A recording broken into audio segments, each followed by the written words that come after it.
sin raíces. Cuando buscamos la luz negando la sombra, cuando buscamos el fruto negando nuestra propia tierra, cuando no comprendemos que la vida está hecha de dolor y el dolor es un revelador del amor, cuando nos anestesiamos y buscamos que la vida no sea con nosotros, que no nos toque la vida, que no nos toque la muerte, que no nos toque el dolor, que solo nos toque el placer, el poder y los sentidos, y entonces perdemos el sentido de vivir. Esa es una muerte psíquica. Viene la señora y me dice: es que yo tengo mucho miedo de que mi hijo se muera. Él es un adicto. Y en este momento está en la cárcel. Y también estoy atormentada por la prisión de mi hijo. Y yo le dije: ¿y no será que la cárcel lo despierta? Y que la cárcel lo protege. Lo protege de ser asesinado o de asesinar. ¿Y no será que si se muere es lo mejor que puede pasar también? Porque el ser no se muere.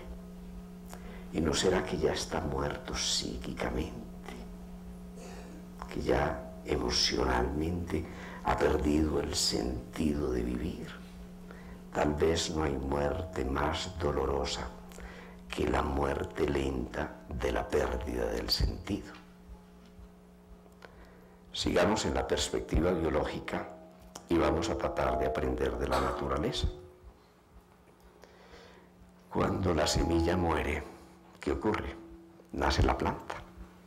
La planta es invisible para la semilla, porque la planta ha de brotar a otra atmósfera, a otro estado de conciencia, que es el aire y la luz. Y eso que las semillas llama su muerte es la vida de la planta. Pero vamos a ver cómo muere la semilla para que la planta pueda nacer. Se necesitan dos factores. Un factor es el calor, la luz y el calor. El solecito que calienta la semilla activa las células factores de crecimiento vegetal que mueven esos factores de crecimiento a la reproducción celular. Y la semilla empieza a expresar su programa, su potencial. Ustedes se imaginan el infinito potencial que vive dentro de una semilla. Y la maravilla que representa que ese potencial pueda ser despertado con la luz y con el calor, porque hay receptores de radiación infrarroja, hay receptores de luz dentro de las células que favorecen la multiplicación celular. Pero cuando el gusano se muere, va a un sepulcro, y ese sepulcro es la crisálida. Y sin embargo, la crisálida no es más que el programa de las alas. Lo que para el gusano es la muerte, para el maestro es el alma, son alas del alma. ¿Y si nosotros supiéramos que somos una semilla para revelar un potencial infinito de música, de creación, de servicio, de amor, de humanización, de transformación de la naturaleza? ¿Qué potencial hay escondido en la semilla humana? Y si fuéramos un poco más allá, con la metáfora de la semilla, y pensáramos que esto que llamamos vida es la muerte y eso que llamamos muerte es la vida. Que cuando nacemos nos atrapamos en la semilla del cuerpo y cuando morimos liberamos todo el potencial de la semilla. Tal vez si nos fuéramos hasta allá celebraríamos la muerte. No seríamos los primeros. Muchas culturas celebran la muerte, porque la muerte tiene otro significado. Podríamos cambiar el significado de la muerte. Y así como los bautizamos cuando nacen y los recibimos, y está el obstetra y está el pediatra, pudiéramos tener el sacerdote, el maestro, la oración, el tanatólogo, el amor, Todos aquellos especialistas en la muerte, que yo creo que no deben ser tan especialistas, debe ser la familia amorosa que nos despide, y entonces hacer de la muerte, como hacían los indios en Arquía, los indios cunas, la preparación para un viaje, y los preparáramos para el viaje, y los acompañáramos para ese viaje. Entonces tal vez los médicos no abandonaríamos a los pacientes en las enfermedades terminales, y supiéramos que allí comienza nuestra responsabilidad mayor, y es acompañar a renacer.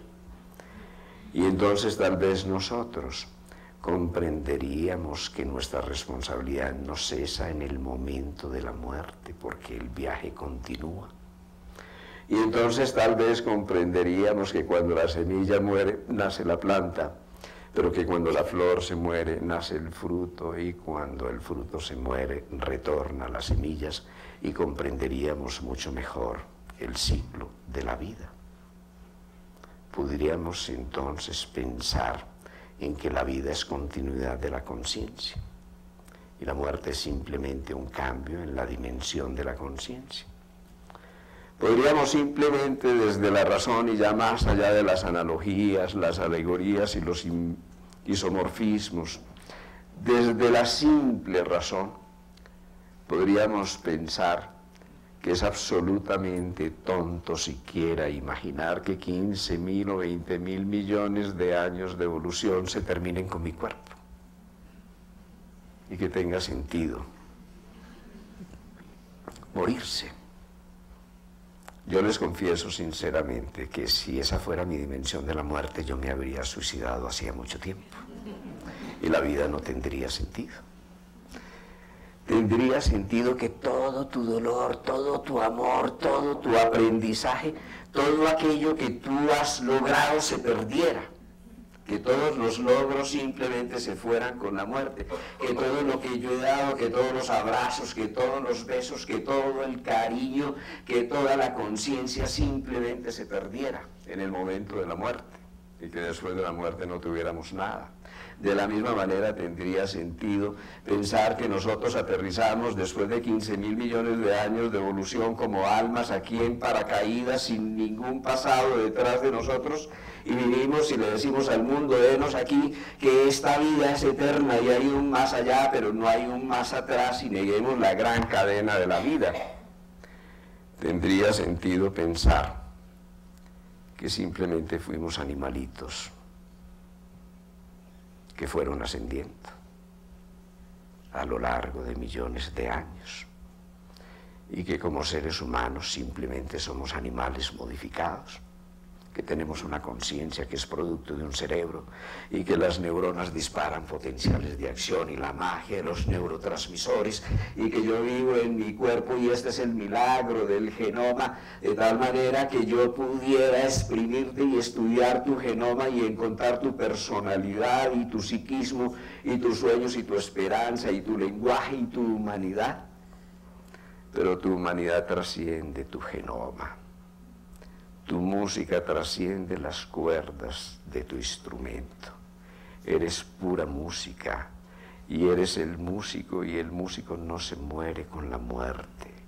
Y el músico es ese maestro de la música de tu vida. No somos animales que van ascendiendo, somos héroes que descendieron un día y tomaron posesión de un instrumento, del instrumento del cuerpo animal, cuando él estuvo maduro para hacer el ensayo de la libertad.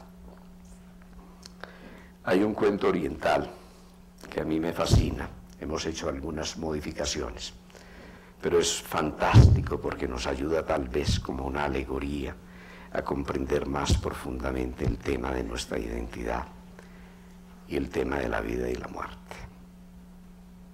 En un rincón del cosmos, casi perfecto, había unos seres casi perfectos orbitando en torno de un centro de conciencia perfecto. Y esos seres, que fueron conscientes de que había otros mundos, empezaron a hablarle así a su centro, en su lenguaje, que es un lenguaje de conciencia. Y le decían: Padre, Madre, Centro, permítenos regresar